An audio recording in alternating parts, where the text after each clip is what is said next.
Welcome to Khyati connects. నేను మీ విద్య.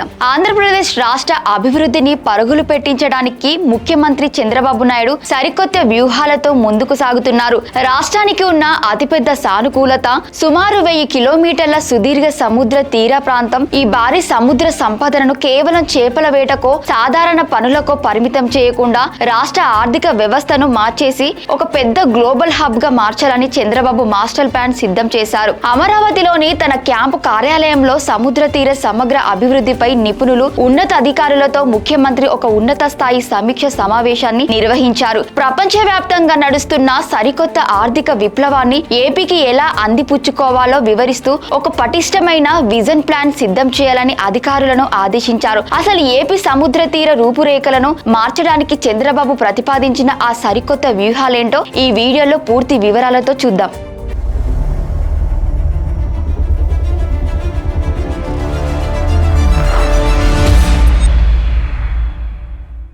ముఖ్యమంత్రి తన సమీక్షలో ప్రధానంగా బ్లూ ఎకానమీ అంటే సముద్ర ఆధారిత ఆర్థిక వ్యవస్థ ప్రాధాన్యతను నొక్కి చెప్పారు. ప్రస్తుతం ప్రపంచవ్యాప్తంగా సముద్ర వనరులను పర్యావరణానికి హాని కలగకుండా వాడుకోవడంపై పెద్ద చర్చ జరుగుతోందని గుర్తు చేశారు. ఏపీ తీరంలో ఉన్న అపారమైన సముద్ర సంపదను, ఖనిజాలను వెలికి తీయడం ద్వారా రాష్ట్రానికి వేల కోట్ల రూపాయల అదనపు ఆదాయాన్ని, లక్షలాది ఉద్యోగాలను సృష్టించవచ్చని అధికారులకు వివరించారు. ముఖ్యంగా సముద్ర తీరంలో లభించే అత్యంత విలువైన రేర్ ఎర్త్ మినరల్స్ అంటే అరుదైన ఖనిజాల నిల్వలపై ప్రత్యేకంగా దృష్టి సారించాలని ఆదేశించారు. ఈ వనరులను సాంకేతిక పరిజ్ఞానంతో ఎలా వినియోగించుకోవచ్చో పూర్తి స్థాయిలో అధ్యయనం చేయాలని స్పష్టం చేశారు. ఆంధ్రప్రదేశ్ రాష్ట్రం రొయ్యలు, చేపల సాగులో మరియు ఎగుమతులో ఇప్పటికే దేశంలోనే నెంబర్ 1 స్థానంలో కొనసాగుతుంది. అయితే దీని వల్ల రైతులకు వస్తున్న ఆదాయాన్ని మరింత పెంచడానికి చంద్రబాబు ఒక కొత్త దిశానిర్దేశం చేశారు. ఆక్వా రంగాన్ని కేవలం ఉత్పత్తి చేయడానికి పరిమితం చేయకుండా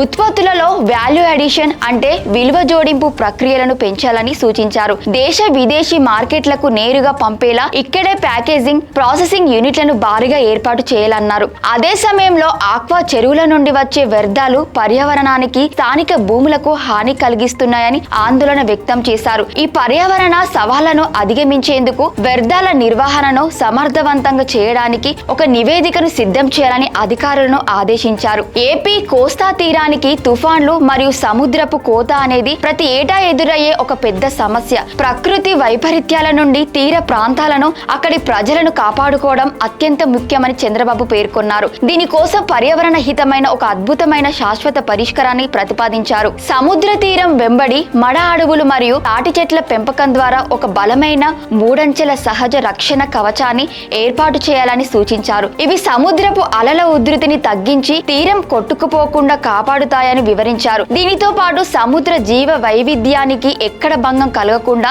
ల్యాండ్స్కేపింగ్ పనులు చేపట్టాలన్నారు. ఈ విజన్ ప్లాన్ లో భాగంగా ముఖ్యమంత్రి సరికొత్త ఉపాధి అవకాశాలను కూడా ప్రస్తావించారు. సముద్రాలలో సహజంగా పెరిగే సీవీడ్ అంటే సముద్రపు పాచి సాగు మరియు దాని మార్కెటింగ్ అవకాశాలపై దృష్టి పెట్టాలన్నారు. దీనివల్ల స్థానిక మత్స్యకారులకు, మహిళలకు సరికొత్త జీవనోపాధి లభిస్తుందని చెప్పారు. అలాగే ఏపీ తీరాన్ని అంతర్జాతీయ స్థాయి పర్యావరణ అనుకూల పర్యాటక కేంద్రాలుగా తీర్చిదిద్దాలని, పర్యాటకులు వచ్చేలా బీచ్లను అభివృద్ధి చేస్తూనే ఆర్థిక కార్యకలాపాలకు చిరునామాగా మార్చాలని చెప్పారు. అభివృద్ధి ప్రాజెక్టులు, పెట్టుబడులు, ఉద్యోగ అవకాశాలు మరియు మత్స్యకారుల సంక్షేమాన్ని సమతూకం చేస్తూ పటిష్టమైన కార్యాచరణతో ముందుకు రావాలని అధికారులను ముఖ్యమంత్రి ఆదేశించారు.